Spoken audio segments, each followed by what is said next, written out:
you, Brett. This is Paul Riesenberg with CDP as well.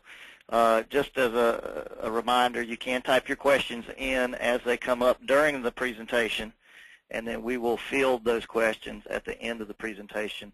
Also, just so you know, everybody is on mute, and that's just to prevent background noise from occurring during the presentation. So today we're very excited to have with us Josh Crawford, who is the Director of Project Controls at Preserne Military Housing. He's based out of Fort Bragg currently and Pope Air Force Base, and they have sites all over the United States where they're doing base housing for the federal government and the Department of Defense. And what he's going to be talking about today is how they use Primavera P6, and then some business needs that came up around being able to better have performance tracking and performance measurement through cost and earned value, and we're going to talk about his business needs around that, and then we're going to talk about technically how we accomplish that working with Stephen Cole, who's one of the senior developers, who's a business partner here with CDP. And Stephen is going to talk to us about how we integrated timberline accounting with Primavera P6 in order to accomplish this. The idea behind today's presentation is to allow other people who are thinking about integrating an accounting system with Primavera to understand that this is something that is doable, and that with the right design and the right implementation put in place, it doesn't have to be timberline accounting. It could be any accounting system that we could integrate with Primavera P6. And then through the conversation Josh is going to provide, he's going to talk to you about the value of the cost tracking and cost performance measurement you can get out of the system in P6 once you have both budget and actual costs into the system. So with no further ado, I'm going to turn the controls over to Josh, and he will start out for us. All right, thanks, Paul. I'm going to go through and just lay out for you the business case, or kind of the groundwork for why Preserne Military Housing needed what we call Costbridge. I've identified these primary challenges that we had. I think many of them are probably common to just about everybody that's interested in this topic. I'm just going to work through them in as orderly a way as I can. Under managing large quantities of data effectively, I've shown you here on the right just a small part of our P6 enterprise project structure. I've also listed the 7 different Army installations that we work at. You can see that they're geographically distant from each other, which is a challenge in and of itself. We cover Maryland, North Carolina, Louisiana, Alabama, Kansas, and Oklahoma. We also have large numbers of ongoing production projects, between 100 and 150 at any given time. And we're also in the process of getting ready to begin another 100 or so projects at any given time. That means that we have large numbers of staff, about 65 superintendents who are collecting actual information from.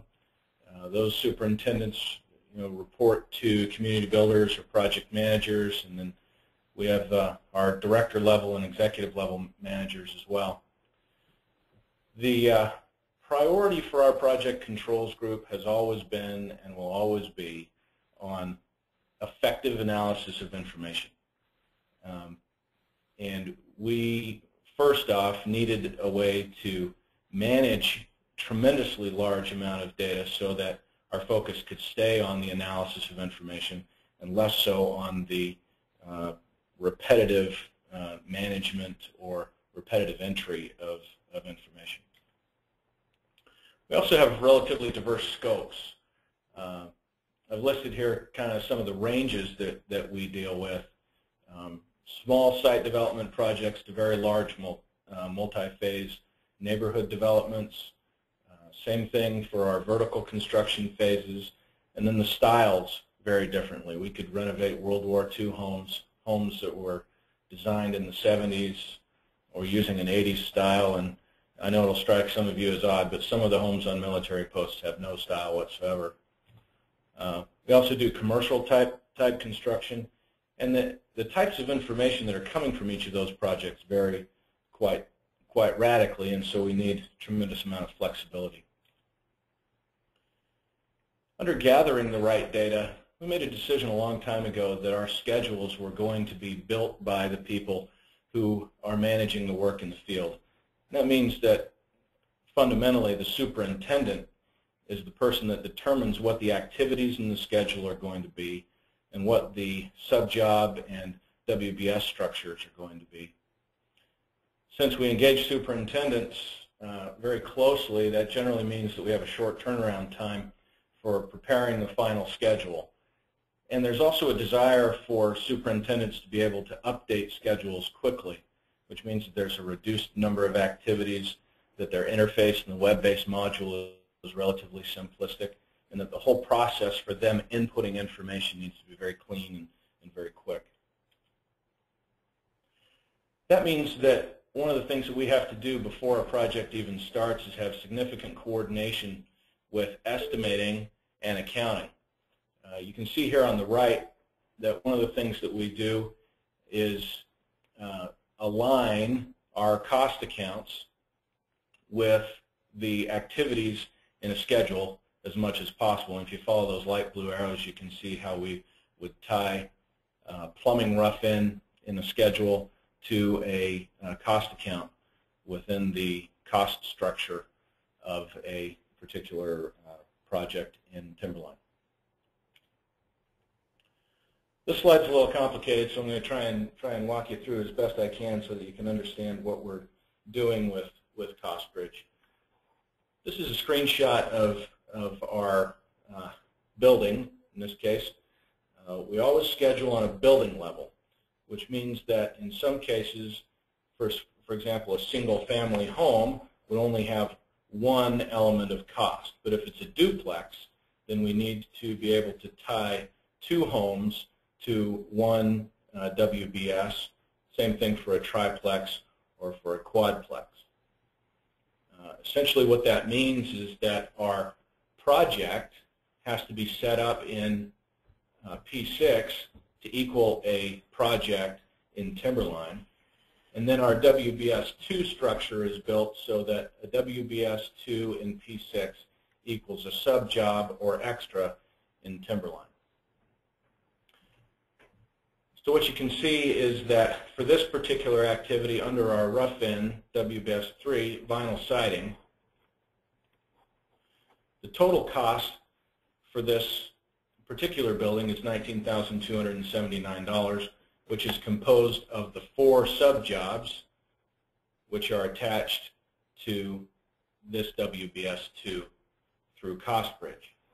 Over here on the left is just a part of a screenshot from Costbridge. You can see this is the project, this is the WBS2 or the sub-job, and then there are 4 homes in this quadplex that are mapped to the WBS2 within Costbridge.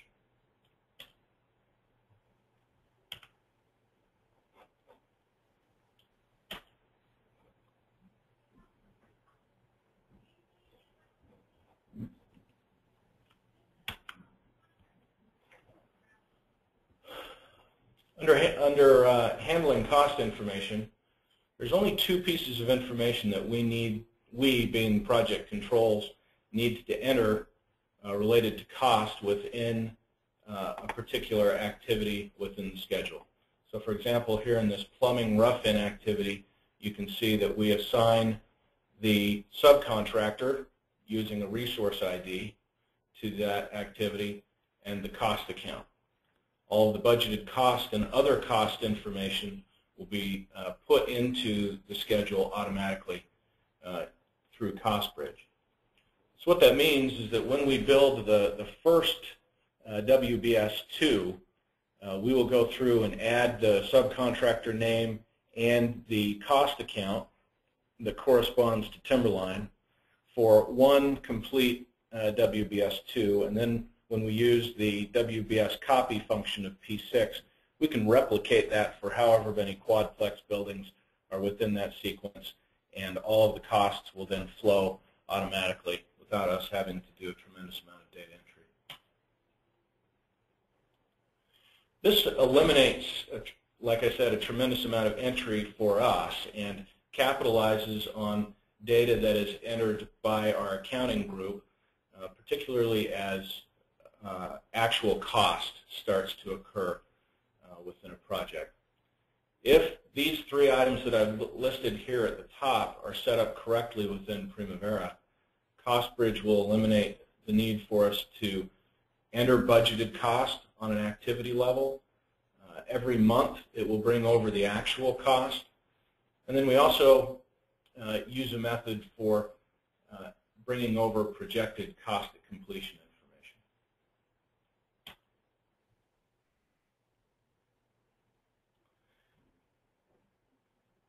Specialized reports that we've developed in P6 using all of this information I've listed here gives us the ability to identify activities where we're out of sync with either late or early invoicing. We can look at the amount of work that has been done relative to how much money has been paid out very quickly and determine whether or not we're in line or whether or not someone has put us at risk.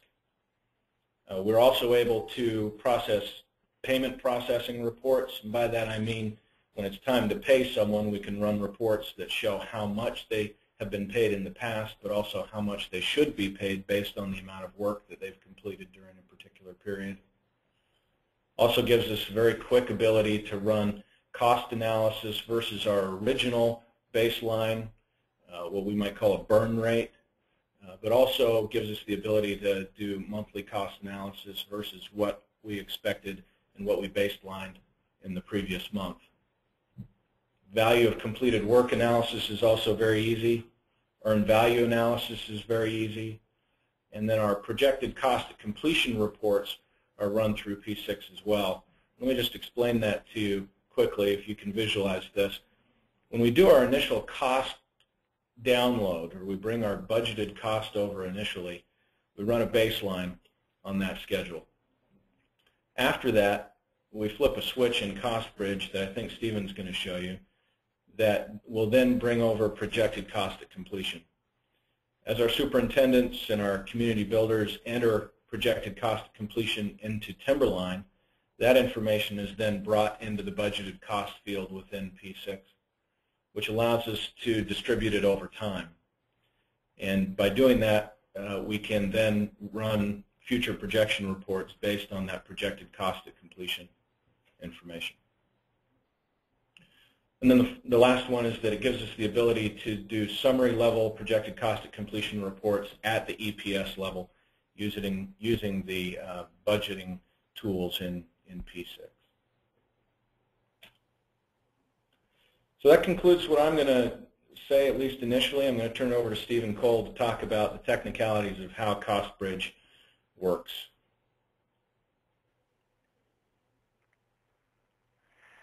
Thanks, Josh. Appreciate it. Let's see. And if you can give me the mouse and keyboard, I will just continue on with the presentation.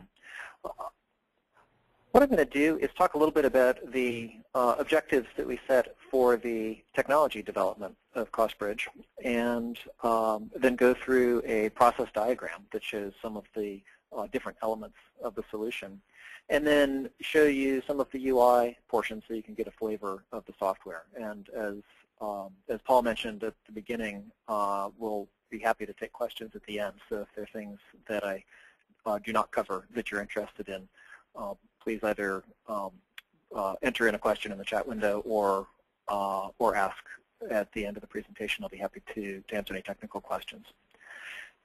So the objectives that we set were, first of all, to transfer the actual costs for a project from Timberline to Primavera Project Management. And when Costbridge was first developed, that was P5. It's now P6.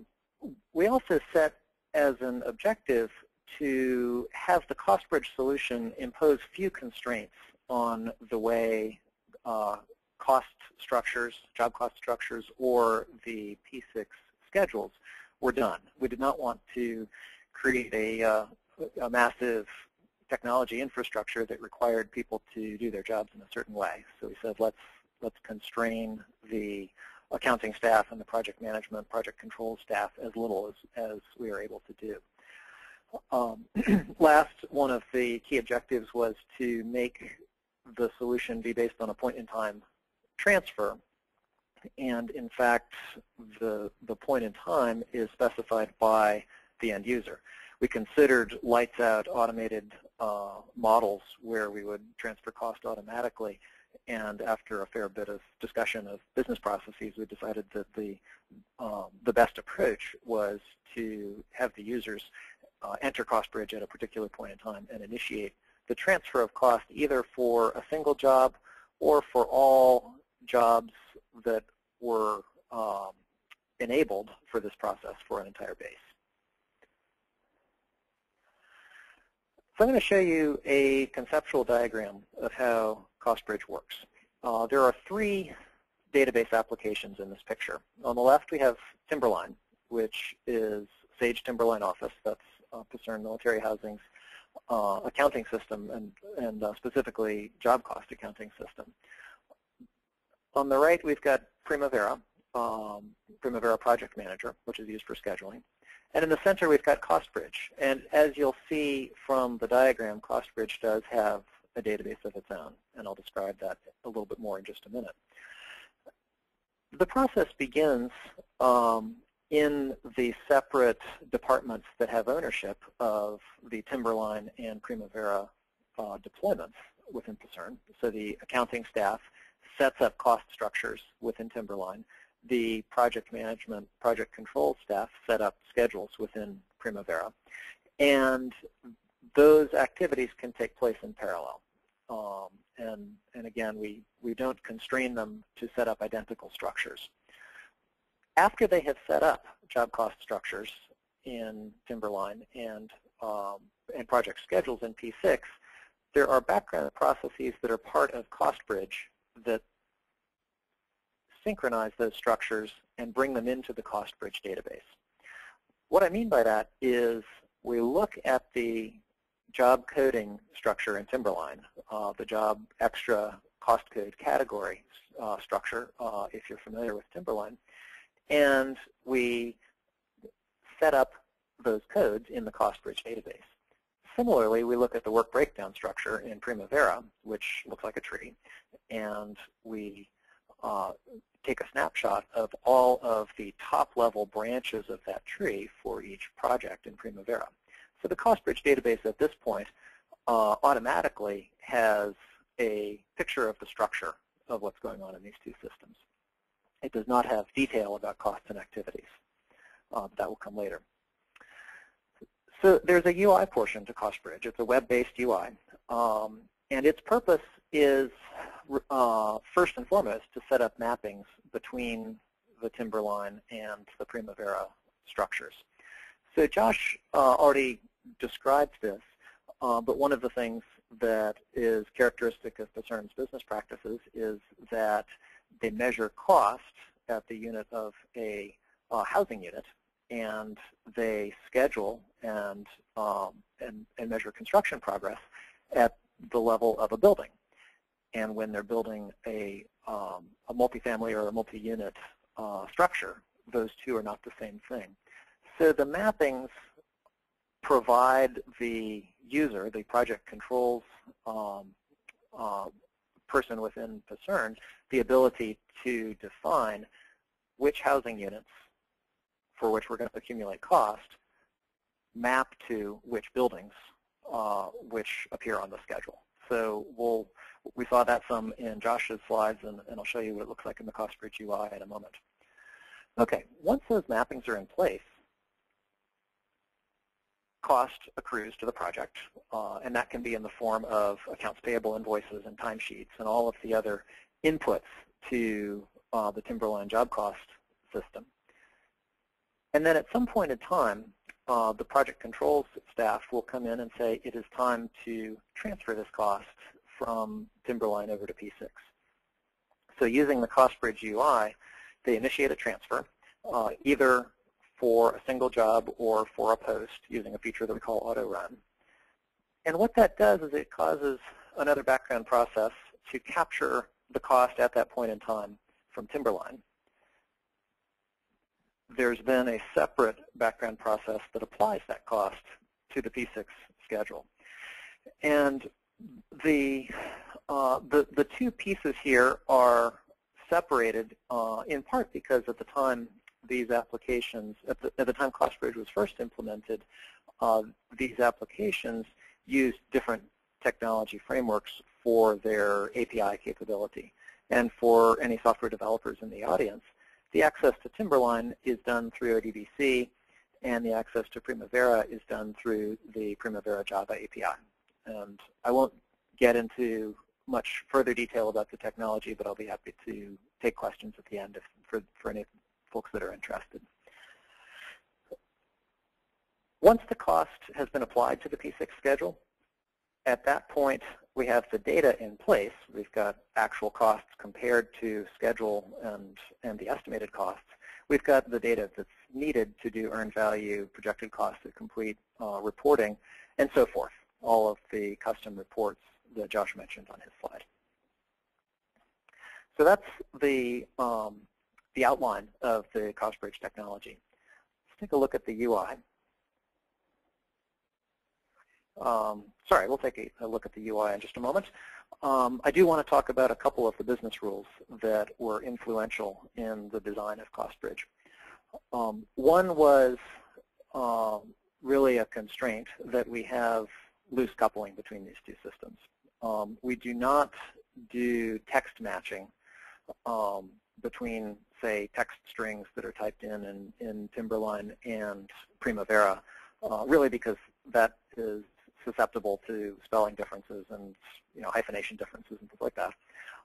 We also don't impose any dependencies on the use of Timberline or the use of Primavera between the points in time where cost is transferred.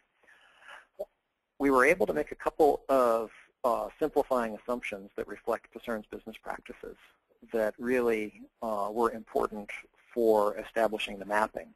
One of them is that the subjob in Timberline, which is also called an extra, maps to a WBS at level 2 and not at any other level. And that has some implications for how the work breakdown structure is designed in P6. That's one of the few constraints that we actually place on the scheduler in P6. Another assumption that we made was that we could identify activities in P6 by a cost account that was the same as the cost code used in Timberline. And in effect, this just requires that Discern's accounting and project management staff agree on the cost codes that they use to describe cost. And that was not difficult. They agreed on those costs already. And then the last real constraint that we place on business practices is that only one activity is tagged with a resource assignment that has a single cost code within a WBS2 structure. Because of the fact that a large portion of the Costbridge functionality operates in the background, there's a fairly detailed set of checks that takes place to make sure that these assumptions are not violated. And there are exceptions that are shown to the user if the Costbridge process goes out and finds that, for example, there's some element of cost in Timberline, some actual cost that doesn't have a home in Primavera. Similarly, if there are subjobs in Timberline that don't map to any particular place in the Primavera schedule, that's something that's visible to the user. All right, let's take a quick look at the Costbridge UI. This is an intranet deployed web application that I'm showing you at this point. This is the Costbridge UI. The first thing that a user will do is establish the relationship between a Timberline job and the corresponding Primavera project. And as Josh mentioned, that is a one-to-one relationship. So we've got basically a paginated grid here listing all those Timberline jobs that do not have mappings. We list which post they came from, in Discern's deployment, they've got separate Timberline databases for each of the posts or bases where they do their work. And so these particular jobs all come from Fort Bragg, but there are several others. The grid can be filtered. You can sort with the column headers. It's got sort of standard UI, web-based UI navigation metaphors. Similarly, there's a list of Primavera projects that are available for mapping. And in this case, if the user has concluded that this particular Timberline job matches this particular Primavera project, this UI lets them set up that relationship. Once they have set up that relationship, it shows up in another section, Mapped Jobs and Projects. And the key element to notice here is there are a few parameters on that mapping. There's a link to take me to a page where I can map the subjobs to WBS2 elements. And this relationship can be enabled or disabled. It can use the @completion cost or not, and it can be enabled for auto run. And Josh mentioned the use the @completion cost. This is a toggle that that controls whether Costbridge looks to the revised estimate or the projected cost at complete from Timberline to transfer one or the other of those values over to Primavera. Once I click that map codes link, I can see a list of the WBS2 elements that are present in the Primavera schedule. And I've switched over, for those of you watching carefully, I've switched over to a different project mapping, to Linden Oaks in this case. This is the same project that Josh was showing earlier. I can see here the list of all the WBS2s retrieved from Primavera. And there's a UI to establish the relationship between the Timberline extras and the Primavera WBS2s. And the key thing to note here is the many-to-one relationship. There are multiple Timberline extra values here, JN01, A, B, C, and D, that all are related to the WBS2 named JN01. And these relationships, again, are set up by the user to reflect the difference between the cost structures in these two systems. Once I've set up the relationships and cost has begun to accrue to this job, I can visit the Start Task page and initiate either an export of cost, an import of cost into Primavera. I won't talk about the transfer vendors, or auto run, which operates on all of the jobs for this base. And if I select, for example, export for the Fort Bragg post, then I see another UI that lets me filter down to just the job that I want. And I can click on this link and in effect, instruct Costbridge to go out and perform its asynchronous processing to gather the actual cost for that job.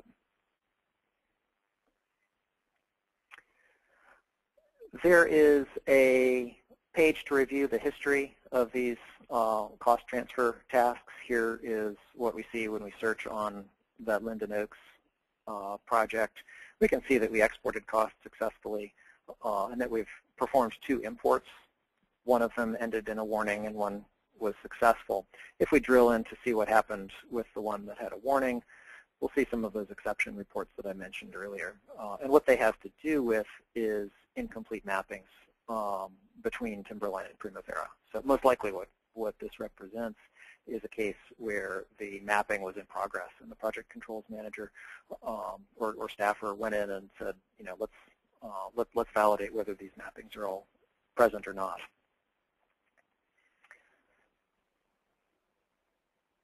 All right, that concludes the overview of the Costbridge UI. Again, I'll be happy to answer any questions about the technology at the end.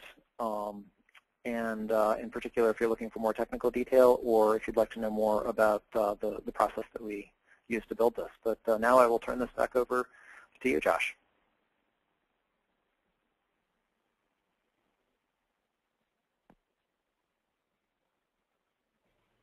All right, thanks, Stephen.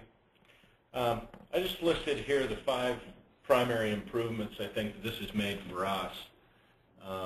Like I said early on, we want to make sure that our project controls people are focused on analysis and providing meaningful analysis to leadership, and that they spend significantly less time processing data. They still spend a fairly significant amount of time processing data, but we want to minimize that as much as we can. You can see in here that there is a tremendous need for communication between functions. We have to reach out to our superintendents, project managers, estimators, accounting clerks, accounting managers, well in advance of a project getting started for this to work. And that has been not only good for us as a group, but I think gives a tremendous benefit to the company as a whole, because there is excellent communication and good coordination taking place among those functions in advance of a project getting started. Another benefit is that we, for the most part, have single source data.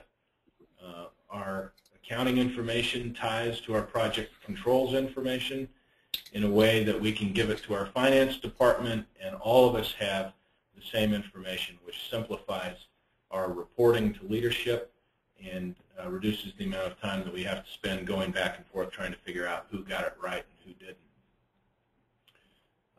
The fourth one is consolidated time and dollar reporting.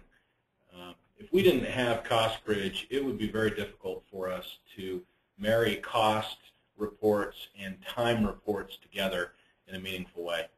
And by being able to leverage information that has already been put into Timberline, portray it directly adjacent to the time-related information in P6, has a huge benefit for our leadership.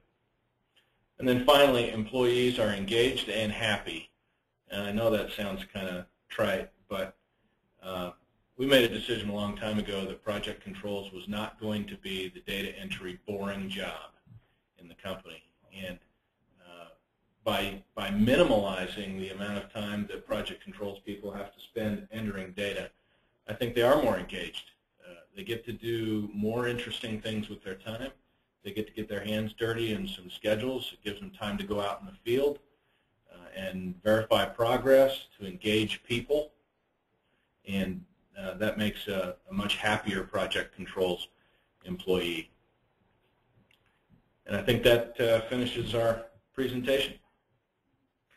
Thank you, Josh. We really appreciate that. Let's, before we start wrapping up, Brett, do you want to field the questions out and see if the guys can answer them? Yep, absolutely. Okay, the first question we have, and it came pretty early, is does this mean that you have a template that they use? Do you guys use a template, it looked like, for creating projects? Is that relative to P6? Yes, relative to P6. No, we don't. Just like Stephen said, the only rules that we have are the WBS2 has to map to the sub-job, but other than that, our superintendents control a number of activities and sequence of activities and durations and things like that. We don't use any templates other than just the most basic template. I think the one template that we do have has a 2-level WBS2 structure with 3 or 4 activities in it to set things like activity type, just some of the real technical kind of stuff for P6. But other than that, we give a tremendous amount of latitude to our superintendents and project managers to set their own schedule. Josh, this is Paul. And just kind of related to that, so they understand, that WBS2 level is the level that matches up to the charge account in Timberline, which is to say it's not a template, but really the account structure is what's driving the WBS levels. Is that correct? Did I state that correctly? The account structure, yeah. We make sure that our sub-job structures and WBS2s line up very early on. and then the cost code structure beneath that has all been reviewed and agreed upon in advance between us, estimating, and accounting. Okay. And this is Stephen. I'll add to the response by saying that the constraint there is only at the WBS level 2. So if project controls wants a 5-level WBS structure below each WBS 2 with activities, way down there at level 5, Costbridge will find them by the cost coding. Conversely, if project controls decides for a particular project to have, only one or only 0 or 1 or 2 more levels below the WBS 2, that's also not a problem for Costbridge. But that is at the discretion of project controls.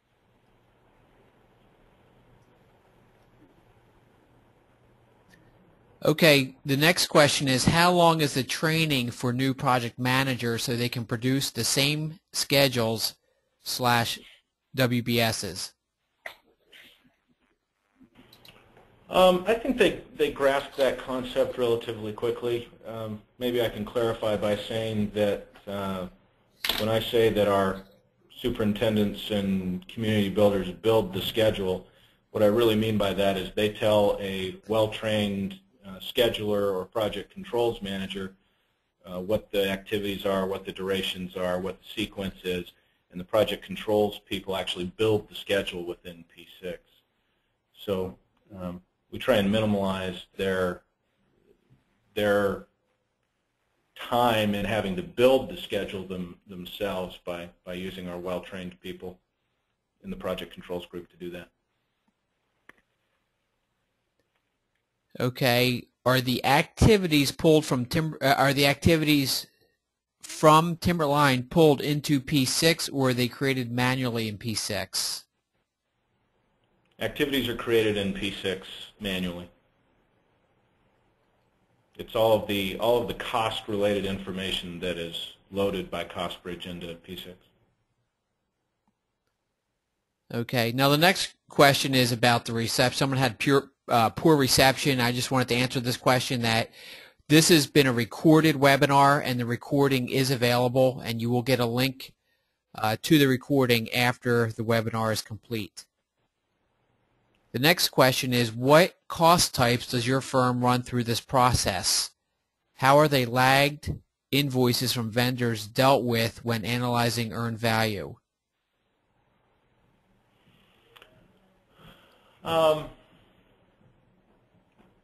Anytime we identify an invoice which we would classify as a late invoice, maybe even an early invoice, those get flagged, and there's communication that takes place between project controls managers and the project manager on that project. Clearly, it has an effect, and we look at it when we look at our value of work completed reports. We look at it in some of our earned value reports and try and quantify what the total impact is. But generally, it's intended to be a flag for our project managers to tell them where they need to have a discussion. And if somebody is a chronic late payment type person, meaning that they're doing work and not invoicing us for it in a timely manner, it's time for us to identify who that is, what the nature of the problem is, and go out and solve that from a managerial perspective, as opposed to trying to deal with it in-house. If you use the same activities in a work breakdown structure for every project and the same cost codes in Timberline, how much work is involved in setting up the cost bridge? I think setting up the cost bridge is really kind of two functions. One is the initial mapping, which, depending on the size of the project, would take between 5 and 10 minutes. The second operation is the monthly transfer of costs from Timberline into Costbridge into P6, and like Stephen showed, there's the auto run function, which essentially is just the push of a button, and any project that is correctly mapped and where information has been entered correctly into Timberline flows automatically to P6. There's literally nothing that a project controls manager has to do other than to go in and verify that the numbers match from Timberline to P6, just to make sure that we got all of the information. So, you know, what would normally be an hours-long process of manually typing in actual cost could be, you know, a 1 minute a month type process. The only time we have trouble is when somebody, like a superintendent, uses a cost account that was not in the original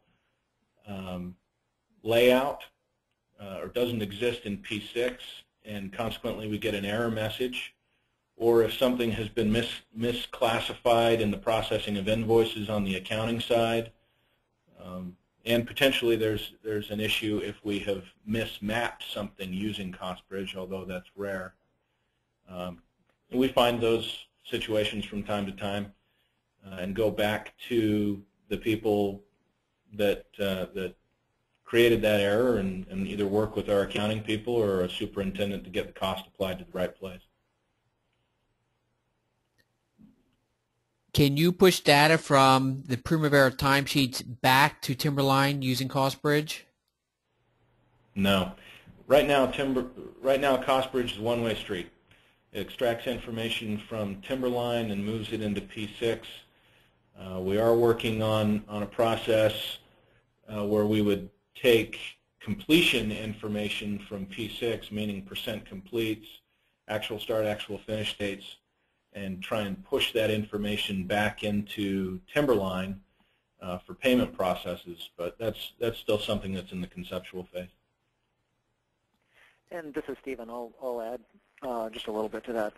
There's a timesheet import capability in Timberline's payroll module you're probably familiar with, and conceptually the pieces are there to push data in from, you know, whatever time capture system you're using into Timberline. But we, as Josh said, we've not built that as part of Costbridge at this point.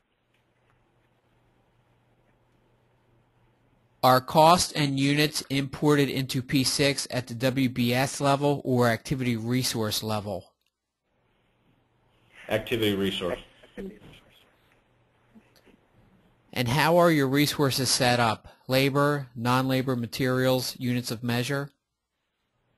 They're all set up as labor resources.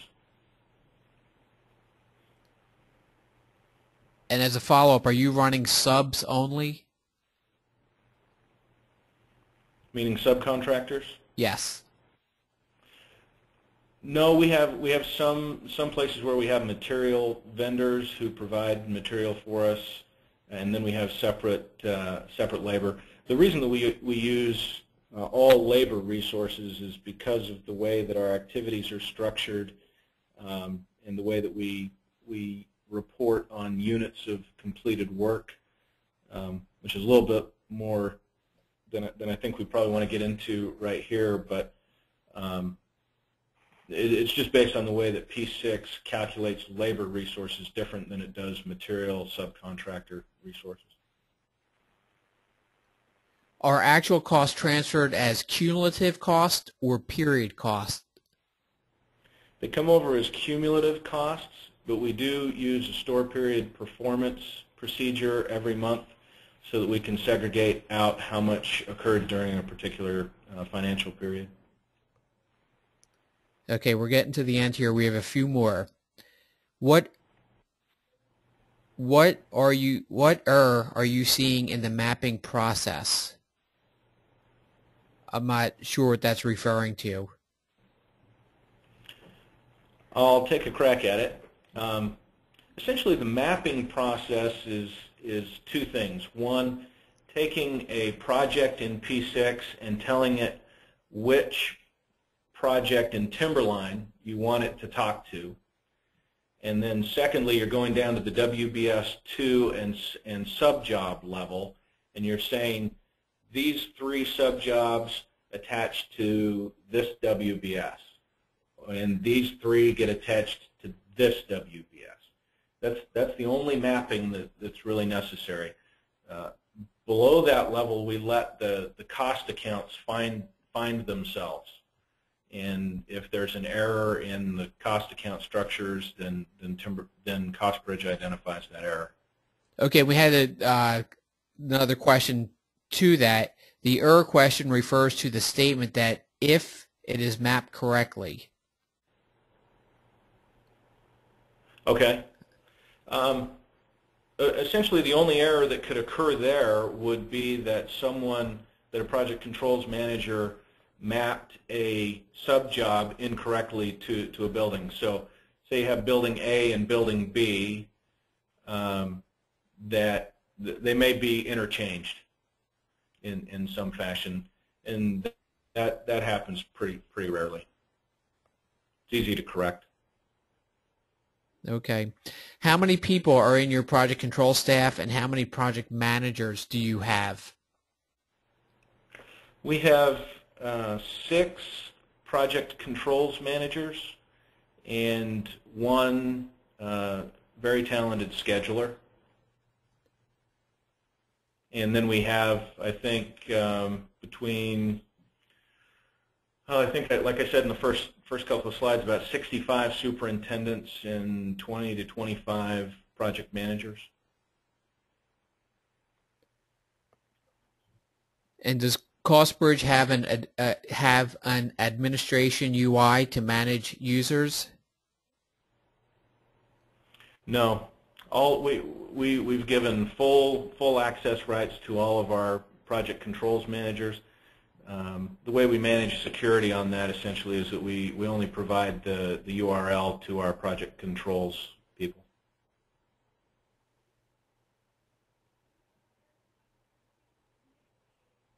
Okay. Do we have any more questions? Anybody have any more questions you want to type in there?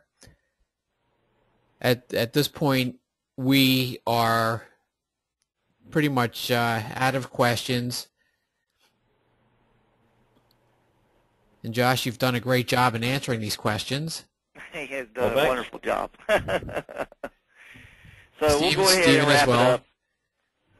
Yeah, and for anybody, if you do have any more questions, you'll be getting a follow-up email on this. Please feel free to contact us, and we can help to answer your questions if you have an additional question. Also, as I mentioned before, you can also get a link to the recording of this webinar if you'd like to view it again or share with other people within your organization. Thank you, Brett. Yep, so that's a great point. There will be a link posted, and feel free to share that with internal users in your company or with other co-workers that work for other organizations you think may be interested in this topic. Again, we just really want to thank Josh for his time to talk to us about how Pacern is managing their project controls group and how they're managing project costs within the P6 schedule and the value that that's bringing to their operations. And also we want to thank Stephen for his contribution to explaining how Costbridge is working and automating that process, and also, just in general discussing some of the capabilities of how accounting and project management can be integrated using the appropriate technologies such as ODBC, APIs, and web services as the tools for bringing best-of-breed software together. So thank everybody for joining us today, and please stay in touch with us if we can help you further in regards to this webinar, and everybody have a tremendous day. Thank you.